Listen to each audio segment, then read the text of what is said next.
Good morning students. In today's video I am going to explain the properties of soil which are given on page number 100 of your NCERT books.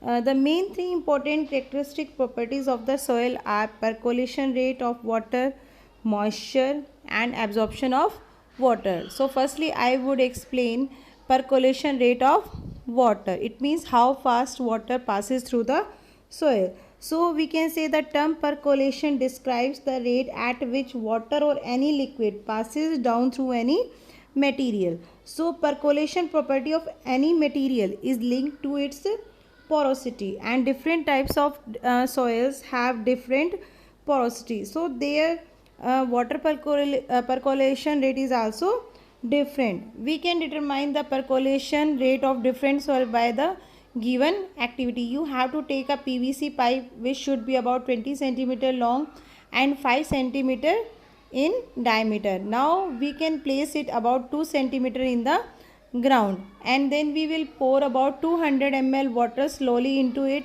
and we will note down the time taken for the water to percolate. Means how much time is taken by this 200 ml of water to go into the soil, and according to this we can determine the percolation rate of the soil. The rate of percolation is equal to the amount of water which should be in milliliter and divided by percolation time. For example, if we are pouring about 200 ml of water in the pipe, and it takes about 20 minutes to percolate down the soil, so we can say percolation rate of the soil is equal to 200 ml upon 40 minutes. So it should be 5 ml per minute. So according to this formula we can determine the percolation rate of different soils, and according to this activity we come to know that sandy soil has the highest percolation rate because it is highly porous, and clay soil has the least percolation rate. Second property of the soil is moisture in the soil. Soil contains water in the form of moisture, and moisture content of a soil depends upon its type and source, and the presence of moisture can be determined in any soil by this given activity. According to this activity we come to know that clay soil contains most moisture and sandy soil contains the least moisture. It means clay soil is having the highest amount of moisture or water, and sandy soil is having the least amount of moisture.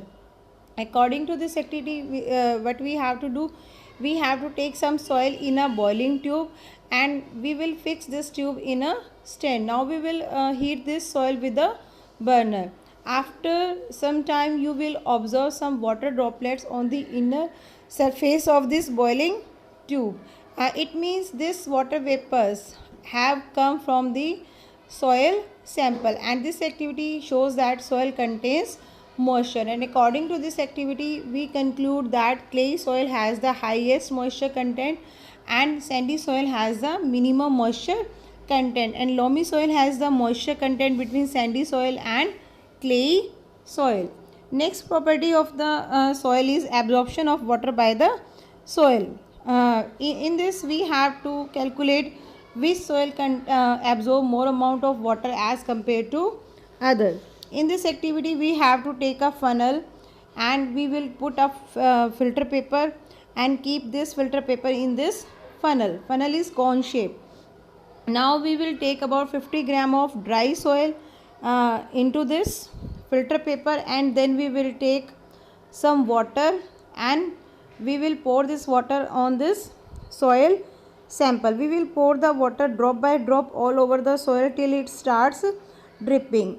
When it starts dripping, then we will stop pouring the water on the soil sample, and according to that we can calculate the absorption rate of the soil. For example, we have taken 50 gram of soil, and we have initial volume of water is denoted by UML, and final volume of water is denoted by VML, and according to that we can determine volume of water absorbed by the soil by U minus VML, and according to that we can calculate the percentage of water absorbed by the soil. For example, if we are taking 50 gram of soil and we are pouring about 200 ml of water over the soil sample, and the soil has absorbed, or we can say after dripping the water which remains in the cylinder or measuring cylinder is about 50 ml. It means the soil has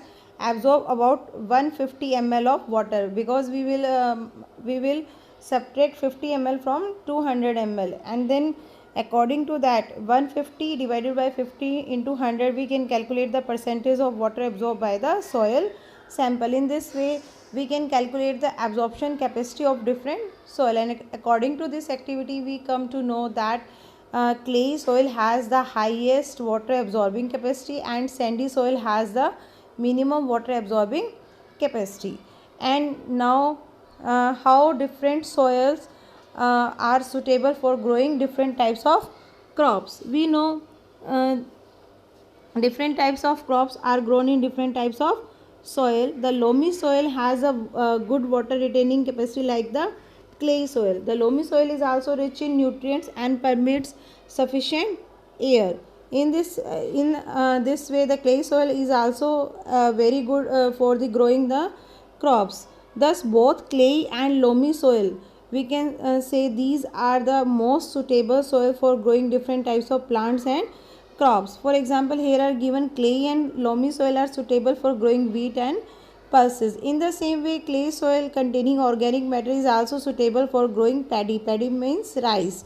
Sandy and loamy soils are suitable for growing cotton. So different types of crops are grown in different types of soils. And last topic of the chapter is soil erosion. Soil erosion is the removal of upper fertile layer of the soil by water, wind, or any other agency is called soil erosion. And soil erosion is very harmful, because this uppermost layer is most fertile layer, and if this layer is removed the fertility of the soil decreases, and after some time the soil may convert into a desert. Now the question arises, what are the different causes of soil erosion? The major causes of soil erosion are deforestation. Deforestation means cutting off trees on a large scale. In the same way, if there is overgrazing means when animals are grazing over the soil and they destroy the vegetation. In the same way, flood and heavy rainfall and improper farming are, all these factors are responsible for